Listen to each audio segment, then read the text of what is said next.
마냥 신동빈의 승리로 끝나는 것 같은, 좀 싱겁게 끝나는 것 같은 롯데그룹 지방 싸움이 이제 갈수록 가관입니다. 며칠 전에 장남 신동주가 신격호 회장을 대동하고 나서가 기자회견을 했고 신격호 회장까지 가설을 했습니다. 그래서 지금 신동주 측은 일본은 내가 경영하고 한국은 신동빈이 운영하는 체제로 가야 된다 하고 신 회장도 아마 거기에 힘을 실어주는 모양새인 것 같습니다. 근데 그 요즘 롯데 호텔 34층이요.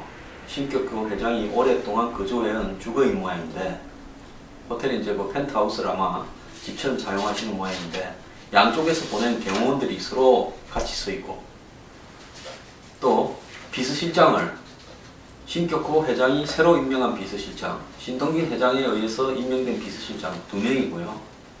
아주 과간입니다. 부자 3명이 벌이는 이전 투구가 지금 끝을 모르게 가고 있는데요. 아마 제가 볼 때 신동주 신격호 회장이 얼마나 이 머리가 잘 돌아가는 사람이겠습니까? 이런 사람이 이렇게 판을 벌이고 있다면 일반 국민이나 언론이 모르는 일이 좀 많을 수 있다고 저는 보고 있습니다. 그럼 정확하게 계산하고 노리는 부분이 있을 거라고 보고요. 아직 그 부분에 대한 내용이 밖으로 안 나온 것 같은데 어제 신동주 회장이 한 말 중에 굉장히 의미심장한 일이 있습니다. 구체적인 해법에 대해서 아버지가 전체 그룹을 총괄하고 내가 일본 비즈니스를 맡으면서 계속 한국 롯데에 대해서 자금을 지원하고 동생은 그 자금을 받아서 한국 비즈니스를 키우는 예전으로 돌아가는 이것이 목표라고 했습니다. 자, 이 말 속에 담겨 있는 말은요. 예전에는 아버지가 전체로 총괄하면서 장남을 시켜서 뭐 본인이 한때는 처음 하다가 나중에 장남을 시켰겠죠. 일본에서 돈을 끌어와 가지고 와서 그 돈으로 한국에 투자하게 해서 그것이 한국 롯데가 되었다. 그것이 옛날의 구조다는 겁니다. 실제로 롯데 분정 과정에서 조금 나왔다가 들어간 이야기가 뭔가 하면 L1부터 L12까지인가 하는 페이퍼 컴퍼니들이 있었죠. 전부 개별이 한 개 한 개의 투자 회사였다는 겁니다. 그 정체가 뭔지에 대해서는 그냥 알려지지 않은 채 끝나버렸습니다. 그런데 왜 그런 페이퍼 컴퍼니들이 실제로 뒤에 숨어 있었을까? 그것은 일본에서 돈을 끌어오는 과정에서 돈을 구분하기 위해서 L1부터 해서 뭐 L12까지 이렇게 나누어져 있지 않았나 저는 그렇게 봅니다. 실제로 일본은 이 90년대 초반에 버블 붕괴된 이후에 경제 불황이 20몇 년간 지속되면서 돈을 가지고 크게 돈을 벌 수 있는 일이 별로 없습니다. 저금리에다가 뭐 마땅한 투자처도 없습니다.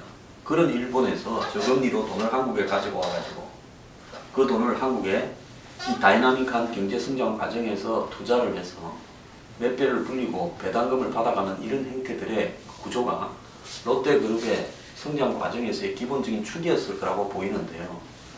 근데 여기서 이제 국민들은 이런 의심을 품을 수 있습니다. 롯데가 일본에서 전체 모를 돈들을 가져와서 그 돈이 뭐 정치 자금인지 야쿠자 자금인지 아무도 모르는 겁니다. 가져와가지고 한국에서 그 돈으로 여러 가지 혜택을 받으면서 폭발적으로 돈을 벌어가지고 그 돈을 일본으로 다시 가져가는 게 아니냐, 그 과실들을. 그런 의문이 여전히 상존하고 있는 겁니다. 또 그뿐만 아니라 롯데라는 기업이 하고 있는 한국의 사업 형태를 보면 실제로 단기적으로 확실하게 이익이 나오는 소비재, 유통, 엔터테인먼트, 오락 이런 부분에 집중하고 있지 제대로 된 제조업을 하나도 운영하고 있지 않습니다. 이런 어떤 부분이 결국은 롯데의 도덕성에 대한 의문으로 이어지고 있는 건데요. 이번에 뭐 가족끼리 싸우는데 재계에서는 누가 그랬답니다. 공권력이 투입돼서 이 싸움을 빨리 끝내야 된다. 같은 재계의 대기업이나 재벌의 입장에서 보면 이 치고받는 싸움이 진행되면 이 과정에서 온갖 폭로가 나올 거고 투서가 들어갈 거고 그러다 보면 검찰이나 정부에서 수사에 착수할 거고 이런 불똥이 또 자기들한테 튈까봐 한국 뭐 재벌들도 싸우고 있는 사람들 많잖아요. 근데 왜 공권력이 투입됩니까? 집안 싸움이요. 단지 롯데가 법을 어긴 부분이 뭐 이 공정거래위원회나 또 한국의 뭐 이 외화 반출이나 이런 부분에서 구체적으로 문제가 드러났을 때 수사에 착수하고 있는 것이 집안 싸움에 공권력이 투입됩니까? 그것도 저는 잘못된 이야기라고 보고요. 아마 이 싸움이 쉽게 끝날지 않을 것 같고 신기코 회장이나 장남 신동주 씨처럼 뭔가 카드가 확실히 있는 것 같은데 이것까지 다 까게 되면 같이 죽으니까 그 전에 서로 원만하게 해결하자라는 신호를 보내고 있는 걸로 보이는데요. 어쨌거나 국민의 입장에서는 롯데그룹의 성장의 발판이 된 돈이 어디서 왔는지 또 롯데가 국내에서 돈을 벌어서 일본으로 얼마나 갖고 가는지 그거는 알아야 될 것 같습니다.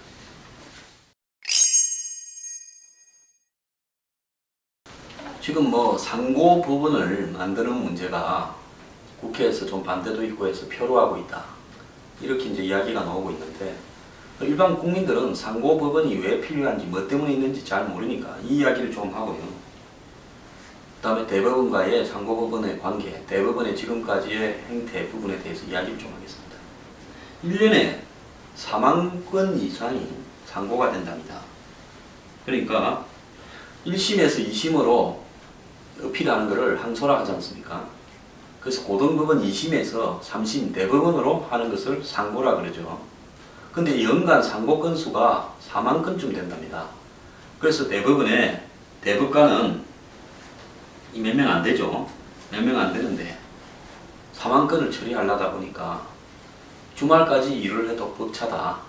그래서 상고법원을 만들어 가지고 예를 들어서 2심에서 3심으로 상고한 사건을 대법원이 분류해 가지고 선거법 위반 사건이라든지 무기징역 이상의 사건이라든지 중대한 사건만 대법원이 취급하고 남은 일방적인 사건, 상고 사건은 그러니까 상고법원으로 보내서 거기서 처리한다. 그러면 대법원은 한 1000건이나 2000건쯤 되는 중요한 사건, 즉 법의 체계와 관련되는 사건, 중대한 어떤 사건들만 다루게 되면 집중해서 이 업무를 잘할 수 있지 않겠냐. 그래서 병원에 감기 환자들이 너무 몰려와서 병원에서 중요한 수술을 못하는 것하고 같은 상황이 대법원에 벌어지고 있다. 이제 이런 어떤 부분이 나오는데요. 뭐 변협에서는 뭐 사실상 그것이 사신제가 될 수 있다. 이렇게 해서 반대하는 이 사람도 있고, 뭐 또 변호사들 중에는 또 찬성하는 사람들도 많답니다. 왜냐면 자주 재판을 할수록 변호사는 돈을 많이 벌지 않겠습니까? 그래서 대법관 1인당 연 지금 3,300건 정도를 하고 있고, 이 연간 접수되는 상고 사건의 소송 물가, 즉 돈에 걸린 소송이 있을 거 아닙니까? 5조 원이라는 거죠. 그래서 이 상고법원을 만들자라는 부분에 여러 가지 지금 의견들이 나오고 있는데요. 저는 이제 여기에서 대법원이 하나 국민들 앞에 해명하거나 사과해야 될 일은 하나 있다고 봅니다. 그게 뭔가 하면 한명수 씨 사건처럼요.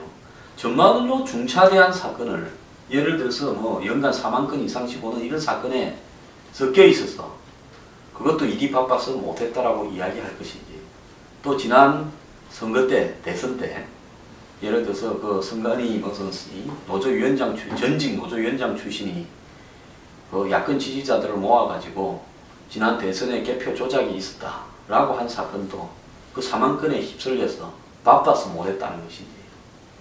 그래서 대법원이 정치적인 부담이 있거나 굉장히 자신들이 판단하기에 좀 벅차거나 이런 사건 같은 경우에 의도적으로 몇 년씩을 재판을 하지 않고 있는 문제들에 대해서는 사과를 하고 이런 상고법원을 갖다가 차려주면 정말로 이런 사건도 앞으로 빨리빨리 처리하겠다. 이렇게 국민의 설득을 좀 받아가지고 해야 되지 않겠습니까? 제가 볼 때 국회의원들은요, 상고법원을 만들어주면 국회의원들은 좀 곤란해질 겁니다. 왜 곤란해지는가 하면 선거법 위반을 하는 장본인이나 유력 정치인이 뇌물을 먹은 장본인이 다 자기들한테 해당되는 거잖아요. 그러면 나머지 사건은 싹 빼버리고 한 1000건에서 2000건 되는 이런 중요한 사건들만 대법원이 다루게 되면 아무래도 국회의원들이 좀 불리해지지 않을까 이런 생각을 할 거라고 봅니다. 그래서 지금 국회의 의견을 보면 이게 반대가 만만치 않은 것 같아요. 그래서 이 부분을 다루는 법안 소위위원장은 이번 회기 중에 이 문제가 처리되기 어려울 것 같다. 이렇게 이야기하는데 정부가 좀 변명이 궁색한 것 같습니다.